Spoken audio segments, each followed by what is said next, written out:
Olá pessoal, hoje vamos ver aqui no Biologia no Papel as teorias evolutivas, Lamarckismo e Darwinismo. Como é que o Lamarck via a evolução, como é que o Darwin via a evolução.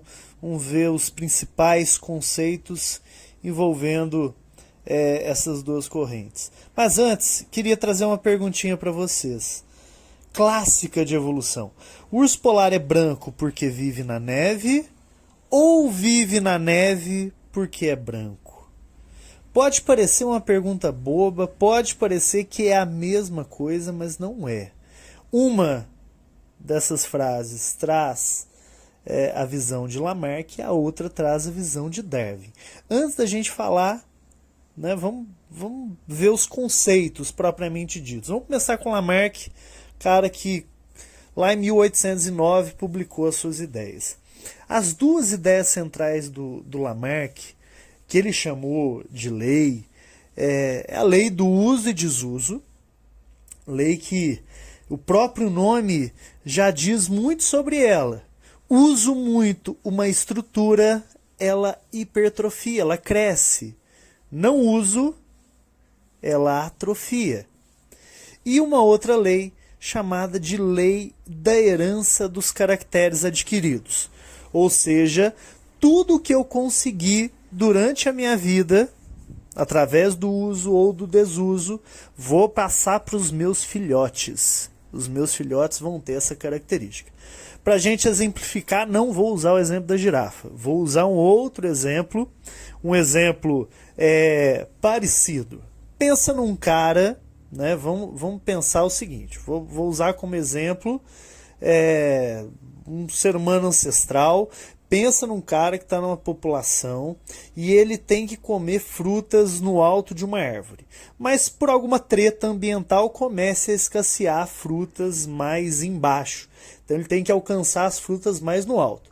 Então ele começa a se esforçar, esticar o braço, e o braço dele vai crescendo. Uso. De tanto usar, o braço cresceu. Ou seja, surgiu a necessidade de aumentar o braço para ele se adaptar ao ambiente e o braço dele cresceu. Não bastasse isso, Lamarck disse também o seguinte: o filhote desse cara vai nascer com um braço grande. Caramba, olha que bração do moleque.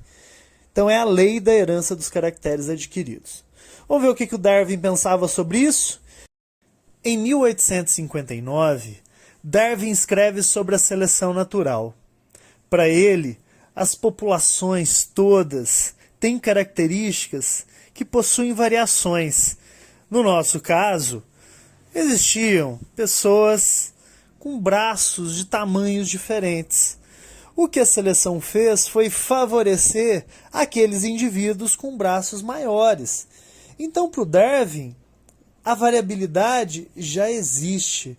A seleção só favorece aqueles indivíduos que possuem as características que o tornam mais apto a explorar o ambiente. Ao final dessa seleção é gerado uma adaptação. No nosso exemplo, existiam pessoas com braços diferentes. Então tem aquele com braço um pouquinho menor, aquele com braço um pouquinho maior, aquele com braço de T-Rex, aquele com braço gigante. Esse com braço gigante, ele é mais favorecido, ele tem mais potencial para comer, para explorar o ambiente, se reproduz e passa essa característica adiante, gerando então uma adaptação.